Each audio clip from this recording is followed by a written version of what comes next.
Hi friends, welcome back to my channel. இன்றைக்கி பார்த்திங்கன்னா ஒரு ஈவினிங் ஸ்நாக்ஸ் ரெசிபி தான். ரொம்பவே ஈஸியாக பண்ணுற மாதிரியான ஒரு ரெசிபி. நம்ம வந்து காலிஃப்ளவர் வச்சு ஒரு வடை மாதிரி தான் பண்ண போகிறோம். இன்க்ரீடியன்ட்ஸ் பார்த்திங்கன்னா ரொம்பவே கம்மி தான். நம்ம வந்து உடனே வந்து போட்டுடலாம். அந்த மாதிரியான ஒரு ஈஸியான ஒரு ரெசிபி தான். நான் வந்து காலிஃப்ளவரில் பார்த்திங்கன்னா ஒரு சின்ன துண்டு எடுத்துகிட்டு கொஞ்சம் பொடியாக கட் பண்ணிவிட்டு கொஞ்சம் தண்ணியில் நல்லா கொதிக்க வச்சுட்டு கொஞ்சம் மஞ்சள் பொடி போட்டு ஒரு பாதி அளவுக்கு குக் ஆனதுக்கப்புறம் இந்த தண்ணியை தூர வடிச்சிட்டு நான் எடுத்திருக்கேன். அதுக்கப்புறம் பார்த்திங்கன்னா ஒரு சாப்பர் இருந்துச்சுன்னா சாப்பர் எடுத்துகிட்டோங்க. அப்படி இல்லைன்னா நம்ம வந்து கத்தி வச்சு கூட பொடியாக வந்து கட் பண்ணி எடுத்துக்கணும். எவ்வளோத்துக்கு பொடியாக வருதோ அப்போ தான் அது வந்து நல்லா வந்து மிக்ஸ் ஆகி வரும். அதுக்காக தான். இப்போ வந்து நல்லா வந்து சாப் பண்ணி அதாவது கட் பண்ணி எடுத்தாச்சு. இந்த அளவுக்கு கட் ஆயாச்சு. இப்போ நம்ம இதை வந்து எடுத்து ஒரு பவுலில் வந்து போட்டுக்கிடலாம். இந்த வடை பார்த்திங்கன்னா ரொம்பவே டேஸ்ட்டாக இருக்கும். அந்த காலிஃப்ளவரோட ஃப்ளேவர் தனியாக தெரியும். அந்த அளவுக்கு நல்லாயிருக்கும். இப்போ வந்து ஒரு பவுலில் எடுத்ததுக்கப்புறம் பார்த்திங்கன்னா இதில் வந்து ஒரு சின்ன துண்டு உள்ளி, ஒரு 1/4 சைஸ் அளவுக்கு உள்ளி, கொஞ்சமாக மல்லிக்கீரை. இதில் வந்து மிளகா வேணால் போடலாம். என் பொண்ணுக்கு வந்து மிளகா போட்டால் பிடிக்காது, அதனால் நான் வந்து போடலை. இப்போ நீங்கள் அதுக்கு பதிலாக நான் வந்து வத்தல் பொடி தான் அதில் வந்து ஆட் பண்ணியிருக்கேன். கொஞ்சமாக இறைச்சி மசாலா ஒரு 1/4 டீஸ்பூன் அளவுக்கு, ஒரு 1/2 டீஸ்பூன் அளவுக்கு வத்தல் பொடி. வத்தல் பொடிக்கு பதிலாக மிளகா மட்டும் கூட யூஸ் பண்ணிக்கிடலாம். இதுக்கப்புறம் பார்த்திங்கன்னா இதில் வந்து பைண்டிங் ஏஜென்ட், அதாவது நல்லா மிக்ஸ் ஆகி வரணும். அதுக்காக வந்து நான் வந்து கடலை மாவு தான் ஆட் பண்ணியிருக்கேன். ஒரு 3 டேபிள் ஸ்பூன் அளவுக்கு கடலை மாவு.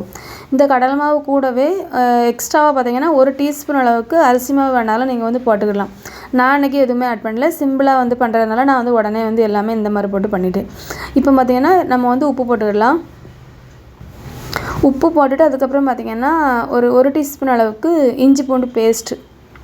இந்த இஞ்சி பூண்டு பேஸ்ட்டு, இறைச்சி மசாலா எல்லாம் போடும் போதே அந்த வடை வந்து ரொம்பவே நல்லா மணமாகவும் இருக்கும், டேஸ்ட்டாகவும் இருக்கும். அதுக்காக தான்.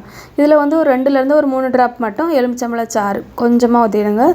இது வந்து நல்லா வந்து அந்த இது வந்து கிறிஸ்பியாகவே இருக்கும். நல்லா உள்ளாடி இருக்கக்கூடிய அந்த காலிஃப்ளவர் வந்து நல்லா வந்து ஃப்ரெஷ்ஷாக இருந்த மாதிரி ஒரு இதாகும். அதனால தான். இப்போ போட்டுட்டு தண்ணி வேணால் லைட்டாக மட்டும் தொளிச்சிடுங்க. தொளிச்சிட்டு நல்லா வந்து மிக்ஸ் பண்ணி எடுத்துடுங்க.